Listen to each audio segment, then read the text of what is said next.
और peoples democratic party की जानिब से एक अहम इजलास जिसकी सदारत पार्टी सदर महबूबा मुफ्ती की जानिब से की गई है। कुछ बड़ी बातों पर तबादला ख्याल हुआ है, जहां पर हालिया इंतखाबात के दौरान पार्टी की हिकमत अमली या फिर जो वोट परसेंटेज शेयर रहा, जिस तरीके से परफॉर्मेंस रही, उस सारी सूरत हाल पर बातचीत हुई है। लेकिन खबर यह भी है कि नेशनल कॉन्फ्रेंस और कांग्रेस से अलग हटकर पीपल्स डेमोक्रेटिक पार्टी अकेले ही इन चुनावों में जा सकती है, क्योंकि एक इशारा राहुल गांधी के साथ दिल्ली में कांग्रेस लीडरान की मीटिंग से मिला था कि शायद आइंदा इंतखाबात में, असेंबली इलेक्शंस में ये पार्टियां जो इंडिया अलायंस की काडर के साथ हैं या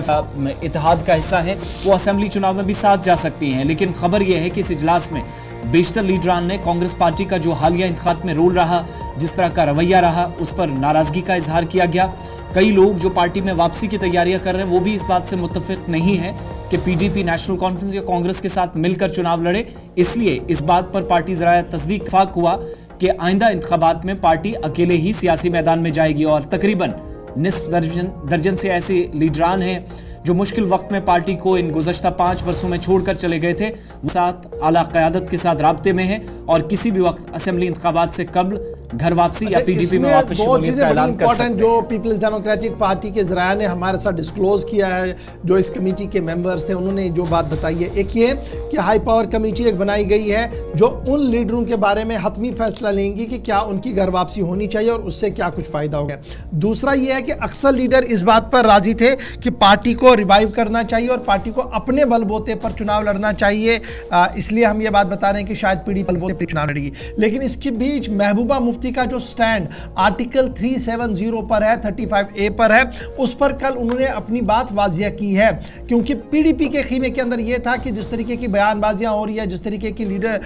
पीडीपी सदर बयान दे रही, वो एक हार्ड लाइन है जी, उसको थोड़ा सा मोल्ड करने की जरूरत है, थोड़ा सा सॉफ्टन करने की जरूरत है ताकि सारे क्वार्टर्स तक एक मैसेज जा सके। उस पर पीडीपी सदर ने अपने मौक़िफ़ में वजाहत कर दी है कि वो अपने मौक़िफ़ पर है। 5 अगस्त सन 2019 के फैसले पर जो बयान उनकी तरफ से दिया गया है, जो मौक़िफ़ उनका है, वो नहीं ला सकती है। अगर पार्टी क़यादत में तरमीम चाहती है, तब्दीली चाहती है, तो वो पार्टी के ओहदे से हटने के लिए भी तैयार है। इस हद तक भी कल पीडीपी हेडक्वार्टर के अंदर तो ये बातें जो है वो चल रही है। पीडीपी अपने तरीके से चुनाव लड़ेगी, लेकिन माना जा रहा है कि आने वाले दिनों में मजीद इजलास होगा, जिसके बाद मजीद गुफ्तगू को आगे बढ़ाया जाएगा। फिलहाल पार्टी काडर को गियरअप करने के लिए असेंबली चुनाव के अंदर किन चेहरों को लाया जाए, उस पर गुफ्तगू की जा रही है और ये भी देखा जा रहा है कि किस तरीके से चुनाव। अब इत्तेहाद का मुझे दूर दूर तक इसलिए भी इस पर सवाल उठ रहा है क्योंकि अब की बार अगर इत्तेहाद होगा